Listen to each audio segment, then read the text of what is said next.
Welcome back, my friends, to the show that never ends. So glad you could attend. Sorry I've been away for a little while with the reviews, but as you can tell, the cold was really kicking my ass, and I'm almost at 100%, at least comfortable enough to bring you a decent review, which is what I want to do today with the latest action film that has hit the big screen starring Arnold Schwarzenegger, among others.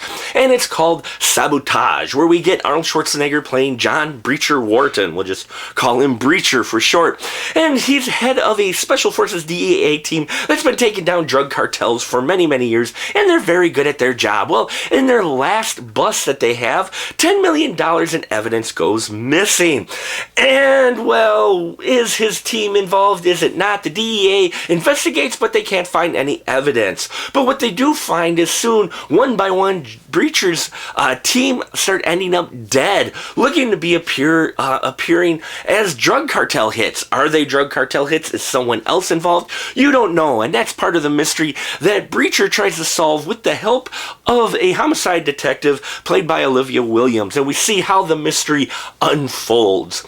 Sabotage, folks, is an alright action film, okay? It's kind of middle of the road. Now, it does have that 90s action feel. One, it's mature. Woohoo! Rated R. Alright, in the plus column right there. Just like with Last Stand, thank you, lots of bullets flying, there should be blood, and there is plenty of that in this, as well as many, many gruesome deaths that happen to various people. So, plus column there for making a mature action film. We are lacking these, but what this film was kind of lacking was a decent script. Now, unfortunately, I did predict some of this less than halfway through the film, if you've watched a number of these action films, but I was really enjoying the action sequences. There was some fun chemistry between Arnold Schwarzenegger, Sam Worthington, Terrence Howard, Joe Manganiello. Wow, I murdered that name. Anyway, the whole team that he had, there was a lot of good chemistry between these groups, and it really sold that this was a team that worked together,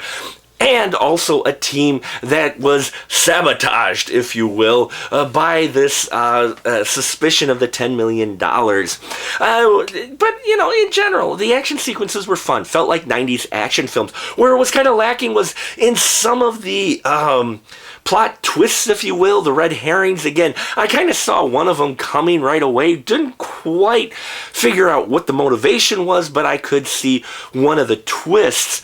Though I did like the way it ended and the red herring that you had going through most of the film, kind of, you know, drawing your attention away from the actual mystery. So that was done all right, but the script anyway, felt like it was trying to be more creative than it really was. You have all these great actors, you got great action scenes, but when you get to the meat plot of the film, it kind of just was middle of the road. Now, you do get a strong character in here by Olivia Williams, playing Caroline, the homicide detective. Really liked her character. Very strong female role, and her character really went toe-to-toe with Arnold, and she could hold her own in the scenes. Arnold did not overtake the scenes that they were in together, and I really liked that as well, and the kind of butting heads that those two did.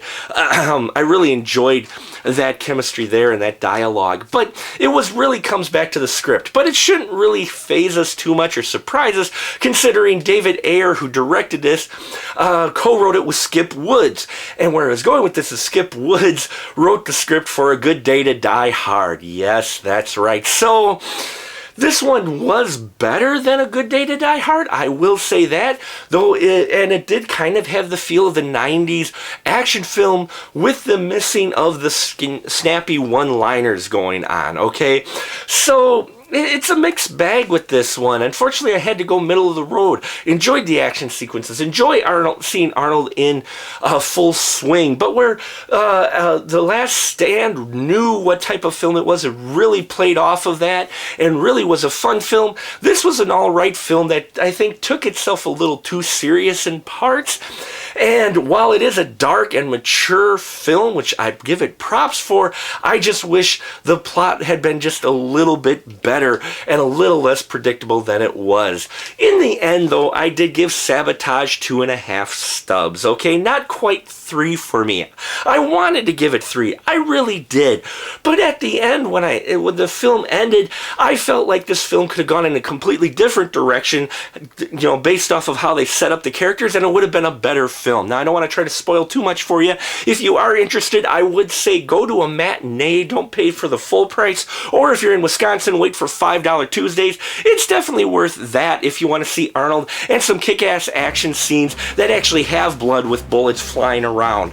But if you're looking for a really decent, solid, alright, another Arnold action film, similar to what he's had in the past, well then you may want to wait till Sabotage comes out on rental. Middle of the road for me, kind of alright, but just not quite up there enough to where I could say it's worth the full price of admission. And that'll about do it for us here at The Final Cut. Till next time, folks, keep that ticket stub.